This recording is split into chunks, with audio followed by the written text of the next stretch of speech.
Media internasional menyandingkan serangan drone dan roket besar-besaran Palestina pada pagi hari 7 Oktober lalu ibarat Pearl Harbor attack yang menimpa Israel. Ratusan, bahkan mungkin ribuan roket dilepaskan Palestina dari wilayah Lebanon.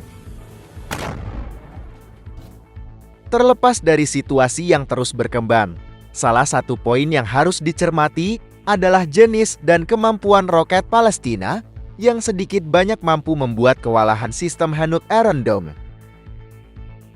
Lantaran gerakan bawah tanah yang didukung secara klandestin oleh Iran dan Suriah, maka tidak ada sumber resmi tentang jenis dan kemampuan roket Palestina.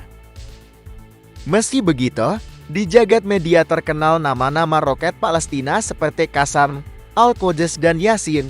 Dan berikut kami sarikan beberapa nama roket Palestina yang terkenal yang kemungkinan besar digunakan dalam serangan ke Israel pada 7 Oktober tahun 2023. Yang pertama, M75. Roket ini pertama kali muncul pada tahun 2012 selama konflik antara Palestina dan Israel yang dikenal sebagai Operasi Pilar Pertahanan Operation Pillar of Defense. Roket M75 memiliki jarak jangkauan yang terbatas dengan kemampuan mencapai target dalam radius sekitar 75 km, sekitar 47 mil. Namun, kemampuan dan akurasi sebenarnya dapat bervariasi. M75 adalah roket berukuran sedang yang dibuat dengan desain sederhana. Ia biasanya diluncurkan dari peluncur yang dapat dipindahkan dan terbuat dari bahan-bahan yang tersedia secara lokal. Roket ini dilengkapi dengan hulu ledak berdaya ledak tinggi. Salah satu kelemahan roket ini adalah akurasi yang terbatas. M75 cenderung kurang akurat. Yang kedua, roket Qassam. Roket sederhana itu dikembangkan oleh Brigade Izzuddin Al-Qassam, sayap militer Palestina. Roket tersebut memiliki 3 model dan mulai digunakan sejak tahun 2001. Produksi roket tersebut dilaksanakan sejak Intifada kedua dengan daya jelajah sekitar 4,5 km. Yang ketiga, roket Al-Quds III. Roket artileri itu dikembangkan di jalur Gaza dan mendapatkan bantuan dari Iran.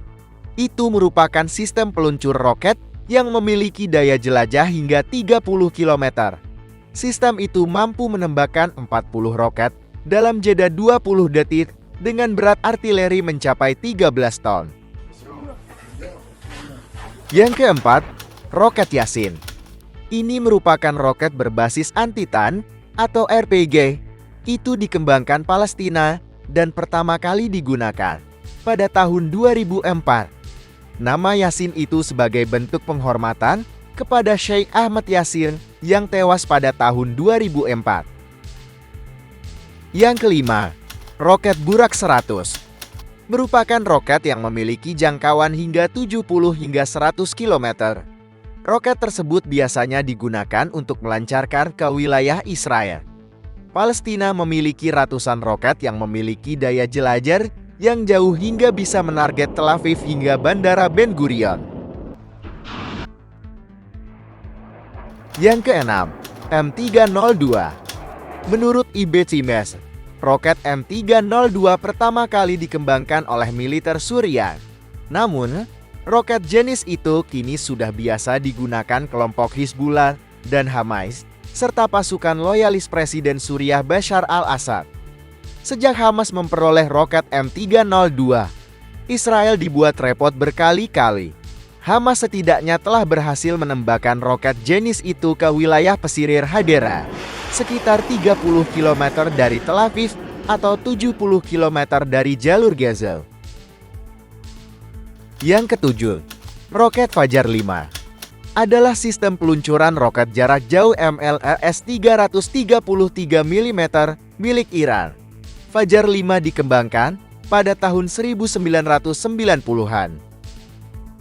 Peluncur Fajar 5 menembakkan 4 roket artileri Fajar 5 kaliber 333 mm sepanjang 6,48 meter dengan jangkauan 75 km atau 50 mil, masing-masing berbobot 915 kg, dan membawa hulu ledak fragmentasi seberat 175 kg, dengan daya ledak tinggi 90 kg.